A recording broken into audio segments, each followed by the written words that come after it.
अस्सलाम वालेकुम नाज़रीन, आप देख रहे हैं अली वाले ऑफिशियल न्यूज और मैं हूं किशोर नवीन।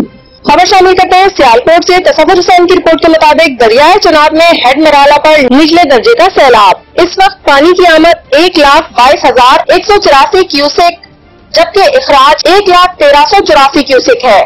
हनावर तवी में पानी की आमद 2,364 जबकि जम्मू तवी में 4,657 क्यूसेक है। हेड मराला बराज पर 11 लाख क्यूसेक तक पानी का अखराज हो सकता है। इससे कबल प्रोविंशियल डिजास्टर मैनेजमेंट अथॉरिटी ने पंजाब में मुमकिन सैलाब का हाई अलर्ट जारी कर दिया था। तर्जुमान PDM के मुताबिक 8 से 10 जुलाई के दरमियान दरियाए जहलम, सतलज, रावी और चनाब में इंतहाई ऊंचे दर्जे के सैलाब का खदशा जाहिर किया था।